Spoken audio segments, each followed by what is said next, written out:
আসন রফা চূড়ান্তের ৪৮ ঘন্টার মধ্যে বিহার ভোটে প্রথম দফার প্রার্থী তালিকা ঘোষণা করে দিয়েছে বিজেপি। তালিকায় ২ উপমুখ্যমন্ত্রীর নাম থাকলেও বাদ পড়েছেন কিন্তু বিধানসভার স্পিকার। বাংলায় বিজেপির পর্যবেক্ষক মঙ্গল পাণ্ডেও রয়েছে প্রথম তালিকাতে।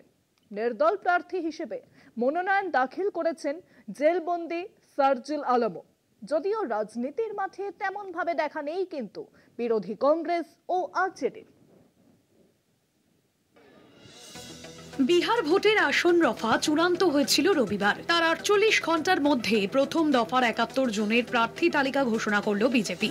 তালিকায় নাম রয়েছে ২ উপমুখ্যমন্ত্রী সম্রাট চৌধুরী ও বিজয় কুমার সিনহার। সম্রাট লড়বেন তারাপুর কেন্দ্র থেকে, লক্ষ্মীসরাই থেকে বিজয় ও কাটিহার থেকে লড়বেন প্রাক্তন উপমুখ্যমন্ত্রী তারাকিশোর প্রসাদ। সম্রাটের বাবা শকুনি চৌধুরী দীর্ঘদিন তারাপুরের বিধায়ক ছিলেন। সম্রাটের মা পার্বতী দেবীও ছিলেন ওই কেন্দ্রেরই বিধায়ক।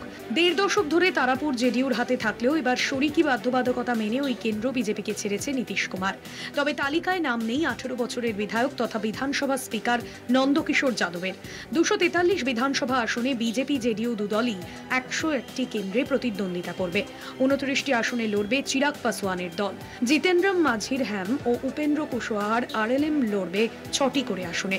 ভোটের লড়াইয়ে নাম রয়েছে সদ্যজাত জনশক্তি জনতা দলেরও। লালু প্রসাদের বড় ছেলে তেজপ্রতাপ পৃথক দল গড়ে দাঁড়িয়েছেন মহুয়া কেন্দ্রে। আদালতের অনুমতিতে ভোটের লড়াই জেলবন্দি সার্জিল আলমও। রাষ্ট্রদ্রোহিতার অভিযোগে গত ৬ বছর জেলে রয়েছেন জেএনইউর প্রাক্তনী। কমিশনের সূচি অনুযায়ী ৬ নভেম্বর প্রথম দফার ভোট, ১৭ অক্টোবর মনোনয়নের শেষ দিন। কিন্তু বিহারের রাজনীতির মাঠে তেমনভাবে দেখা নেই বিরোধী কংগ্রেস ও আরজেডির। সোমবার দিল্লিতে ২ দলের নেতৃত্ব আসন রফা নিয়ে বৈঠক করলেও তা চূড়ান্ত হয়নি। সব মিলিয়ে প্রথম দফায় ল্যাপে কিছুটা হলেও এগিয়ে এনডিএ শিবির। কলকাতা টিভি।